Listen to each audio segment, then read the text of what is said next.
Buenas. Hoy os traigo el wrap up de septiembre, que fue muy raro porque parecía que leía poco, ¿no? Porque leí libros muy cortitos y luego libros muy tochos, entonces los cortitos se fueron muy rápido y los tochos pues estuvieron todo el mes conmigo, ¿no? Entonces tengo la sensación de que no cambié mucho de lectura, pero leí un total de 7 libros, con lo cual no está nada mal, pero me dio esa impresión. Luego recapitulando digo, no, pues en verdad fue un mes bueno, pero me dio esa impresión.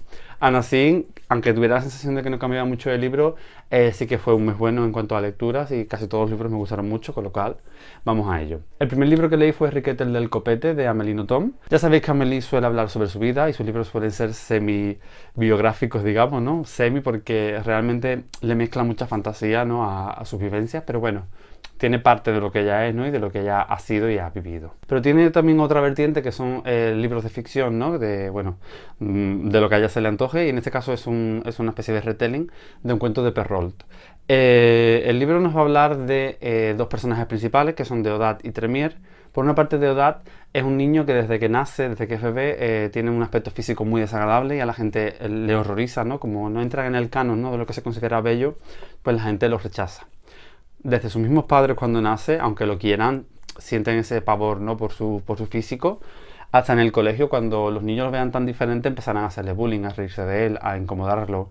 Pero Deodat, que es un niño muy inteligente, no se dejará de ninguna manera, ¿no? Como achicar por eso, y además empezará a hacer muchas preguntas sobre todo lo que ve en el mundo, ¿no? Se hará un experto en la observación de aves, ¿no? Porque desde bien chiquitito esos animales tan libres le dará curiosidad, y esto empezará poquito a poco a despertar una inteligencia enorme que conseguirá que con el paso de los años la gente empiece a considerarlo atractivo, ¿no? A fuerza, ¿no? De admiración, ¿no? De admirar a una persona tan inteligente y tan sabia, ¿no? Por otra parte tenemos a Tremier. Tremier es una niña que desde su nacimiento es terriblemente bella y la gente tiene como muchas expectativas en ella por su físico, por lo bonita que es, pero conforme va creciendo, las personas que la rodean se darán cuenta de que apenas habla, apenas se expresa, simplemente ella observa y aprende, ¿no? Todo lo que ve. Entonces sus mismos familiares, salvo su abuela, empezarán como a repudiarla un poco, ¿no? Por pensar que es poco inteligente, como que si tuviera algún tipo de problema mental, ¿no? El caso es que en el colegio también la empezarán a acosar, pero que claro, aunque es muy bella, parece que tiene como algún problema en la cabeza, ¿no? O dan por hecho que tiene un problema en la cabeza porque no se expresa con la normalidad que se expresan los demás, ¿no? El caso es que Tremier crecerá así, tampoco le dará mucha importancia a que la gente la trate así porque le da un poco igual, ella está contenta con su forma y con su soledad y su tranquilidad. Pero cuando sea mayor descubrirá, gracias a su abuela, un conjunto de joyas, y al ponérselas sobre ella pues descubrirá como una afición, una pasión que ya no sabía que tenía, y se verá pues de alguna manera completa, ¿no? Total, que gracias a esto adquirirá de alguna manera pues un punto más, ¿no? En el conjunto de lo que era ella, y la gente empezará a admirarla y empezará también como a resultar más atractiva a la gente, ¿no? Creo que la crítica para mí es muy evidente, o al menos yo la siento así, y es que el hombre, siempre que sea inteligente, da igual que no tenga nada más, da igual que no sea bello, que no sea bonito, da igual, mientras que sea inteligente. Y la mujer, siempre que sea bella y estéticamente cumpla, da igual que no tenga inteligencia o que no parezca tenerla, ¿no? Además me parece que está muy guay esta vertiente de Amélie de coger cuentos clásicos y retorcerlos un poquito más, ¿no? Como es el caso de Barba Azul, que me gustó muchísimo, o este con Riqueta del Copete, porque le da como un giro de tuerca, ¿no? A sus cuentos clásicos, y le mete un valor añadido una crítica, ¿no? Social hacia algo. Y a mí eso me parece súper interesante. Quizás este libro no me ha gustado tanto como, por ejemplo, me gustó Barba Azul, porque el final me pareció muy atropellado y me hubiese gustado un final un poco más, no extenso, porque sé que Amélie nunca es extensa, pero sí que me dejara un poquito más la sensación de acabado, ¿sabes? ¿No? Que me dejó la sensación como de algo muy abierto y no sé. No sé qué deciros, pero el final me dejó un poco, no sé, me esperaba algo más. Normalmente Amélie en los finales es muy contundente, o al menos a mí siempre me lo parece, y me deja como muy saciado. Y este no me dejó tan saciado, pero bueno, es una buena lectura y Amélie siempre es un placer. El segundo libro que leí fue un clásico que llevaba muchísimos años queriendo leer. El libro en cuestión es Marianela, de Benito Pérez Galdós, y yo pensaba que Galdós iba a tener un lenguaje mucho más complejo y rebuscado, ¿no? Y como más, como no sé, rimbombante, ¿no? Que pareciera más, no sé. No sé cómo explicarlo, pero me imaginaba un autor mucho más denso y más pesado, ¿no? Y para nada es así, o sea, creo que se lee súper bien. Me repito muchísimo, pero siempre defenderé que para escribir bien y ser un buen autor no tienes que ser súper pesado, ni súper pedante, ni súper enreversado. Y yo creo que es una muestra clara de Galdós. La historia nos va a hablar de Nela, que es una niña que vive en un pueblo, que es huérfana, y que de alguna manera sirve de lazarillo para el hijo de un vecino que se llama Pablo, que es ciego desde nacimiento. Ella se dedica a llevarlo a él por todos sitios, ¿no? Para que él no, pues, no tenga accidente y a enseñarle un poquito pues, el pueblo donde vive. El caso es que a Nela nadie la trata bien porque aparte de que es huérfana, la consideran como si tuviera algún tipo de tara, ¿no?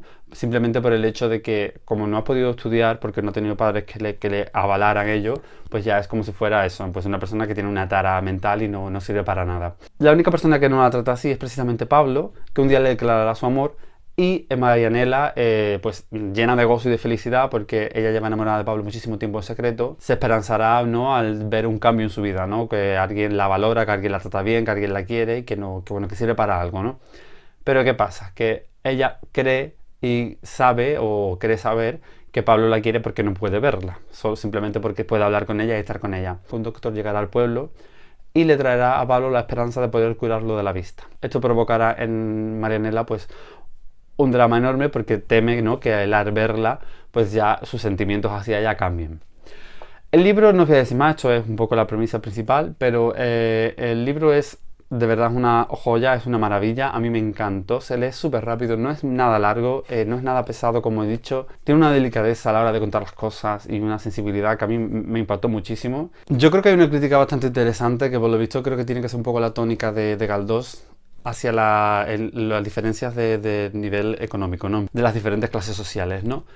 Por una parte, los que tienen dinero, que son más ricos, ¿no? Juzgan todo el tiempo a Marianela como ser inferior por ser pobre, por no tener educación, por no tener estudios. Y sin embargo te das cuenta de que esas personas son ignorantes realmente, que no sirven para nada, que tienen dinero porque le ha caído el cielo y punto, pero realmente no tienen un conocimiento real sobre las cosas, o simplemente lo que tienen es dinero. Y yo creo que este hombre, por lo que he visto, tiene que haber hecho mucha crítica social del tema, porque los personajes que tienen dinero pero su origen es pobre o es humilde, sí tratan bien a Marianela y sí la entienden y la respetan y la quieren ayudar a, bueno, a que avance, pero los que han nacido ya con todo, digamos, no, como si fuera un ser inferior, ¿no? Y además hay una crítica muy interesante a cómo todos los personajes valoran las cosas en función de la belleza que tienen estética, ¿no? Porque incluso lo que es la naturaleza en sí hacen referencia a qué parte es bonita, qué parte es fea, qué parte se puede valorar, qué parte no. Y es un poco lo que le pasa a Marianela, ¿no? Nadie la valora porque estéticamente no resulta bella o atractiva. Además me parece que o es una crítica muy adelantada o es una cosa que no ha cambiado y sigue igual porque se podría asemejar perfectamente a la actualidad de que solo valoramos o tiene éxito lo que resulta físicamente canónicamente atractivo, ¿no? Es muy triste, o sea, es muy triste. Es un libro extremadamente triste. Yo lloré muchísimo con el final. Y nada, lo único que os digo es que lo leáis, que le dé una oportunidad a Galdós y que preparéis los clines porque os hace falta. Después de leer Marianela, estoy deseando seguir leyendo algo de Galdós y todo el tiempo suena en mi cabeza Fortunata de Jacinta, Fortunata de Jacinta. Sé que es muy largo y me da miedo que, aunque este no está denso, ese lo sea, pero es que lo tengo como en mente todo el tiempo. Así que yo creo que el 2021 caerá, o eso espero. Suena en mi cabeza Fortunata de Jacinta, Fortunata de Jacinta, Fortunata de Jacinta, Fortunata de Jacinta, Fortunata de Jacinta, Fortunata de Jacinta, Fortunata de Jacinta, Fortunata de Jacinta. El siguiente libro que leí es Pedro Páramo y antes de empezar con la crítica o la opinión que me merece el libro, no quisiera yo decir alguna burrada porque yo creo que es un libro muy complejo y que realmente es muy difícil entender todo lo que te quiere contar. Pero bueno, voy a dar mi humilde opinión, que probablemente tendrá muchísimos fallos, pero es la opinión que yo tengo. A mí el libro me encantó, me gustó muchísimo porque creo que tiene un aura espectacular, creo que cuenta las cosas de una manera que aunque parece muy liosa, todo va encajando poquito a poco y todo va solapándose una cosa con otra, porque el libro está contado como en diferentes tiempos, ¿no? Como que va a diferentes personajes a diferentes tiempos y puede hacerse un caos inicialmente, pero realmente yo creo que al final todo encaja y todo suma, ¿no? De alguna manera. Aunque no entiendas quizás todos los matices de todos los personajes o de todo lo que te está contando, yo creo que de alguna manera todo encaja y queda muy ensayado. El libro empieza con Juan Preciado llegando a Comala, que es el pueblo donde vivía su madre de joven con su padre, y esta al morir le hace prometer que irá a buscar a su padre para exigirle, ¿no? Todas las cosas que no le dio en vida y que le ha dado pues a otras personas, ¿no? El caso es que Juan descubrirá al llegar que su padre, Pedro Páramo, ha fallecido y que el pueblo parece estar como un poco como deshabitado.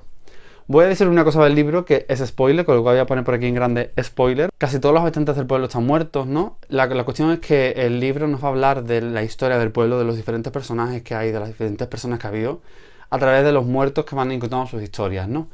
De alguna manera todas estas personas van a ir contando sus historias, ¿no? Sus lamentos, cómo están de alguna manera atrapadas en el pueblo y contando un poco todo lo que sucedió. Y Juan va a ir descubriendo la historia de su padre y de todos los miembros del pueblo a raíz de lo que las almas, ¿no?, que están allí atrapadas pues le están contando. Aunque es un libro que hay que prestarle atención porque tiene muchos pequeños detalles y yo creo que toda la atención que le prestes pues va a enriquecer muchísimo, ¿no?, la lectura.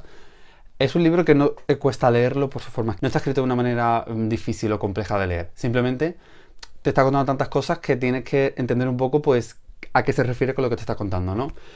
Yo me he dado cuenta de que el realismo mágico es una cosa que conmigo casa muchísimo. O sea, yo creo que no he leído nada de realismo mágico, ya sea asiático o sea latinoamericano, que no me guste, que no me encante, que me diga muchas cosas. Es como que es un género que me transmite mucho más de lo que a priori pueda contar la historia, ¿no? Sea más plana o menos plana, me transmite muchísimo más y a mí eso me encanta. Como he dicho, quizá lo más difícil es casar con la idea, ¿no?, de que los hechos están contados de manera desordenada y eres tú el que tiene que ordenarlo cronológicamente de alguna manera, ¿no?, para que te encajen. Pero yo creo que cuando lo acabas, todo encaja, ¿no?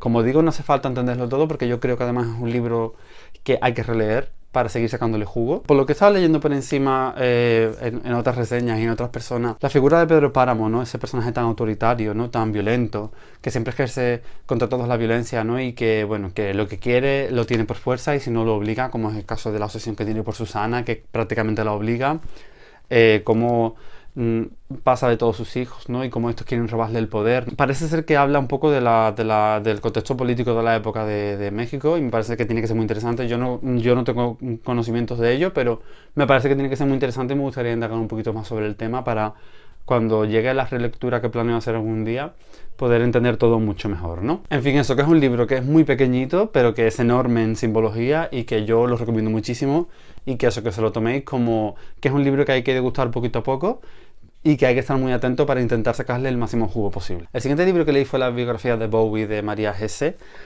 Bueno, ella es la ilustradora, pero el nombre del autor no me acuerdo, del que escribía. Todo el mundo la conocería seguro, porque aparte de que se hizo muy famosa, es preciosa. Es un libro que artísticamente es precioso, ¿no? Ya solo por eso merece la pena. Yo soy muy fan de Bowie, de su música, siempre me ha gustado mucho. Y no tenía tantos datos de su vida real, ¿no? Aunque la historia está contada de una manera fantasiosa, ¿no? Como era Bowie, toda su música, toda su historia, su arte y sus cosas, él las contaba de una manera muy, muy fantasiosa. Y yo creo que es un acierto que los autores hayan decidido, pues, contar su vida de una manera fantasiosa desde que nace, ¿no? Me parece que es una idea muy guay. Como digo, las ilustraciones son espectaculares. Yo creo que pocas ilustradoras como María Hesse tan carismáticas y tan características. La biografía nos va a hablar, pues, un poquito de su vida, de cómo, desde que nace, de su vida familiar, sus problemas con las drogas, cómo crece su arte, ¿no?, cómo siempre quiere innovar. Y yo creo que es interesante porque no nos muestra un Bowie de luz nada más, sino también nos muestra toda su mierda, ¿no? Todos esos claros oscuros que creo que es interesante en cualquier persona, pero en un artista, ¿no?, en una figura tan emblemática, yo creo que es más interesante aún conocer, pues, todo lo que había detrás, ¿no? Nos va a hablar, pues, eso, ¿no?, de la ambición que tenía, de la parte generosa que tenía, pero también de la vanidad. No sé, yo creo que hace un retrato muy, no sé si muy logrado o muy justo, porque no conozco al hombre, pero sí me parece realista al menos, ¿no? Que no me hubiese gustado ver solo luz y bondad, porque realmente nadie es 100% luz, ¿no? Entonces me parece que es bastante interesante. Me han dado ganas de escuchar todas esas canciones que aún no he escuchado de él, porque Bowie tiene una discografía muy larga, ¿no? Y al final siempre tendemos a ir a los mismos discos que más nos gustan. Pero bueno, el caso es que me encantó, me gustó muchísimo, lo disfruté muchísimo. Al que le guste Bowie le va a encantar. Y al que no le guste yo creo que le puede despertar, pues, curiosidad, ¿no?, por descubrirlo. De los dos siguientes libros no os voy a hablar porque son El visitante y La sangre manda, de Stephen King. Y como ya os dije en el wrap-up anterior, quiero hacer un vídeo que recopile estos 5 libros, ¿no? La trilogía de Mr. Mercedes, El visitante y La sangre manda, porque pertenecen a un mismo universo, tienen como un mismo personaje y me parece que, bueno, que ya que voy a hablar en el wrap-up y se me va a hacer muy largo, pues prefiero hacer un vídeo hablando de ellos. No sé si a muchos os interesará, aunque imagino que sí, porque muchos de vosotros sois fan de Stephen King como yo, pero bueno, yo lo voy a hacer y que lo vea quien quiera. Así que voy con la última lectura que hice, que fue una lectura que empecé el día 1 y acabé el día 30, es como que me ocupó el mes entero, y la verdad que fue un acierto, porque yo normalmente leo mucho más rápido, ¿no? Y suelo centrarme mucho en un libro, y aunque esté leyendo 2 lecturas, siempre dejo una como de, no de lado, pero sí como de auxiliar, digamos, ¿no? Cuando me canso de uno, pues cojo el segundo. Pero en este caso yo creo que este libro, aunque me estaba encantando, creo que se disfruta más poquito a poquito, ¿no? Con pequeñas dosis. Yo creo que he hecho muy bien haciendo esto. Yo leía todos los días uno o dos capítulos como mucho, porque aparte los capítulos son largos y entonces eso, pues 30, 40 páginas como mucho cada día. El libro tiene unas 500 páginas, pero realmente la letra es tan pequeña y tiene tanta cantidad de texto en cada hoja que en otra edición podrían ser 1000 perfectamente. Es una de esas historias épicas que te enseñan, ¿no? Que te educan. A mí me encanta cuando los libros me educan y yo creo que una de las principales razones por las que yo leo tanto es por eso. El libro en cuestión se llama Cine Salvaje, que no lo decía, Cine Salvaje de Jun Chang. A mí me encanta la historia de Asia y este libro nos va a hablar de la historia moderna, ¿no? Más o menos de los últimos 100 años de China y toda esta época de inestabilidad política, ¿no? De cómo todos estos nuevos poderes, ¿no? Que aparecían y se solapaban unos con otros, ¿no? De manera que siempre realmente no había una estabilidad nunca, ¿no?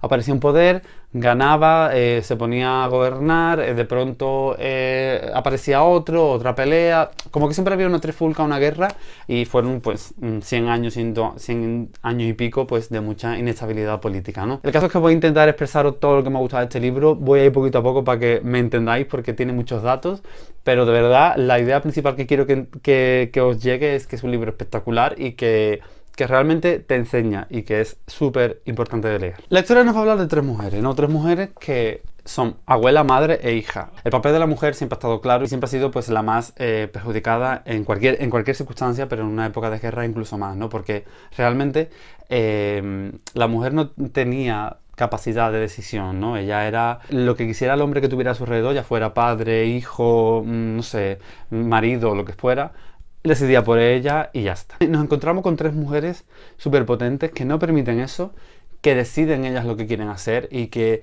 siempre están luchando, ¿no? por conseguir pues la vida que merecen o que quieren, ¿no? Y el relato está contado por la hija, o sea, la Jun Chang, que es la autora, es la hija, ¿no? De las tres. Fue la hija y es la que ha contado la historia de su madre, de su abuela, de ella y de también pues del resto de sus familiares, de la China, como digo, ¿no? De los últimos 100 años. Vale, voy a hablaros de las tres un poquito y después ya pues me meto a explicar un poco por el contexto político que había, o a intentar explicarlo. La primera es la abuela, Yufan. Yufan nacerá en una casa humilde y sus padres viven con la expectativa de poder casarla en un matrimonio poderoso que le dé como más prestigio, ¿no? Como que le suba de nivel.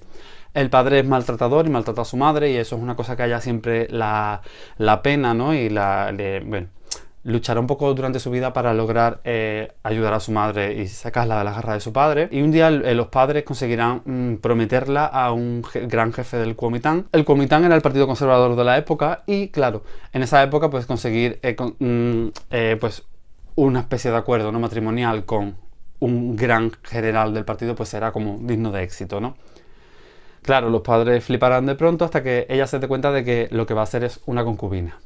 En aquella época incluso ser concubina de un gran general daba más caché y más prestigio, ya que era una época en la que la gente incluso se moría de hambre. Pasarán muchas cosas, tendrá una hija que será pues la madre en este caso y bueno, se la querrán quitar, ella luchará, huirá por defender a su hija porque no se la quiten y ya aquí denota que una mujer que en la época es capaz de huir sola, con una mano delante y otra detrás para que no le roben a su hija, cuando eso podía indicar que acabaran las dos pues de vagabundas, ¿no? Sin ningún tipo de alimentación. Yo creo que ya esto denota pues la valentía de esta mujer desde los inicios, vaya. La madre es de Hong y es fruto del primer matrimonio de la abuela, digamos, ¿no?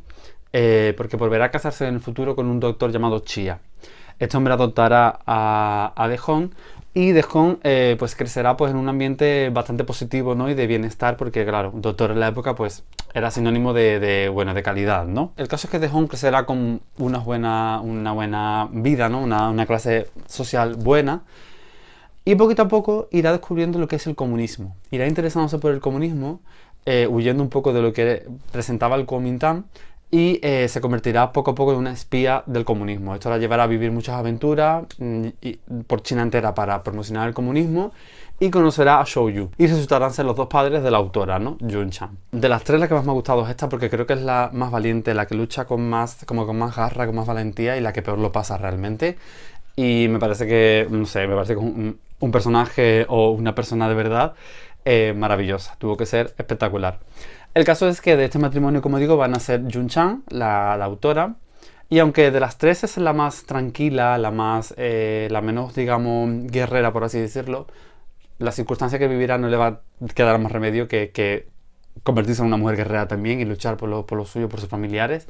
Ella desde muy chiquitita desarrollará un cariño especial por la literatura, por los libros y bueno, también es una cosa que estaba medio prohibida, ¿no?, en la época, el tema de las lecturas, ¿no?, de los libros. Solo entraba un poco pues lo que el gobierno del momento pues quería, ¿no? A Yun Chan le tocará vivir una de las épocas históricas y, bueno, momentos históricos que a mí siempre me dan más curiosidad y siempre me gusta mucho descubrir cosas nuevas, que es la revolución cultural. La historia de estas tres mujeres nos van a servir de excusa para conocer, pues eso, ¿no?, la inestabilidad política de estos últimos 100 años y empezará pues con la invasión japonesa a China, que duró muchísimos años, como el Kuomintang y el comunismo, que eran partidos contrarios, unirán fuerzas para intentar expulsar a los japoneses, cosa que nos llegará hasta la caída de Japón en la Segunda Guerra Mundial, y que rápidamente, en el momento en que esto suceda, ya empezará la guerra entre el Kuomintang y el comunismo, porque realmente, digamos que la unión era momentánea para expulsar a un enemigo común. Y aunque inicialmente el Kuomintang resulte ganador, porque bueno, era el partido que gobernaba antes, porque era el que tenía más poder, tenía más número de personas, el comunismo supo moverse en las sombras y cogiendo pues adeptos, ¿no? Pues convirtiéndolos en espías secretos, ¿no? Y claro, con los ideales que compartía el comunismo, que en idea eran buenos, ¿no? Eran unos ideales de que no haya distinción entre las personas, que no haya clases sociales, que la gente, bueno, pues sea, que tengan el mismo nivel de riqueza, ¿no? Y que no haya gente muriéndose de hambre y otras que fueran multimillonarias, y que todo el mundo pues participara de lo mismo y aportara lo mismo y recibiera lo mismo. Al final, pues poquito a poco se ganó a mucha gente de los pueblos, mucha gente campesina que no tenían estudios, que eran analfabetas. Entonces, claro, su fuerza fue aumentando hasta que finalmente consiguieron expulsar al líder del Kuomintang, ¿no? Al principal del Kuomintang. Claro, ya que empieza la época del comunismo y claro, poquito a poco vamos viendo como las personas que confiaron en el comunismo, como es el caso de la madre de Yun Chan, ¿no?, de Hong, van a empezar poquito a poco a tener esa cosa en la cabeza de haber hecho bien, realmente esto es lo que me prometieron, porque claro, como hay como una especie de años, ¿no?, donde se espera pues eso, ¿no?, que todo lo que se dice o que decía el comunismo se cumpla, ¿no?, como que realmente esa época de bienestar dure, ¿no?, y se mantenga. Rápidamente se dan cuenta de que no es así. Realmente Mao era un niño, ¿no?, con mucho poder y solo quería que se hiciera su voluntad. Le daba igual que fuera para una cosa o para la otra, pero que la orden que él diera se cumpliera, ¿no? Yo creo que es muy interesante ver la historia desde el punto de vista de personas que pertenecieron al comunismo y que les costó muchísimo tanto dar la espalda, ¿no?, al comunismo, como darse cuenta de que el culpable de todo lo que pasaba era Mao, ¿no? Porque aunque llegaban al punto en el que descubrían que el comunismo estaba haciéndolo mal, nunca querían tener en primera plana la idea de que el malo era Mao, ¿no? Como que estaban tan adoctrinados para que pensaran que Mao era como un semidios que su cabeza no funcionaba para pensar o cuestionar siquiera a Mao.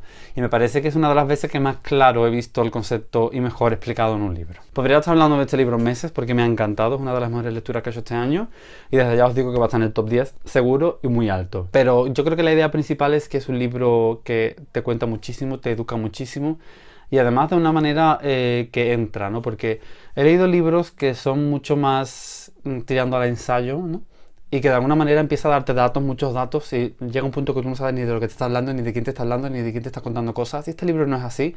Este libro te habla de datos, te habla de los personajes de la época, ¿no?, de los políticos, de los ministros que había, de cómo iba entrando uno, Mao sacaba uno, metía a otro en función de lo que él quería, ¿no? Y me cargo a este y meto a este, y ahora me cargo a este y meto a este, y así.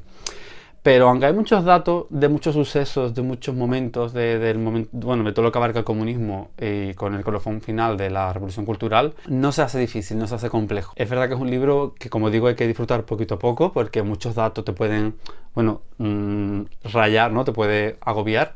Y aparte es un libro duro, pero está bien contado. Yo creo que se puede aprender muchísimo de la historia del momento gracias a este libro, porque no es un libro de datos, sino que también es un libro de sentimientos, ¿no? Y conocemos a estas tres mujeres, por qué actúan como actúan, por qué sienten como sienten. No sé, a mí me ha encantado, ¿qué queréis que os diga? A mí me parece una obra maestra indispensable, que a todo el que le interese aprender sobre el comunismo chino y sobre la revolución cultural, yo creo que este es el mejor libro que he leído para ello. Así que los recomiendo encarecidamente que lo leáis. O sea, este libro es de lectura obligatoria. Y nada, hasta aquí el vídeo de hoy, espero que os haya gustado, espero no haberme enrollado mucho con el cine salvaje, pero es que tenía mucho que decir y poco he dicho. Si habéis leído alguno de estos libros y tenéis opiniones iguales o diferentes, pues me encantará saberlo.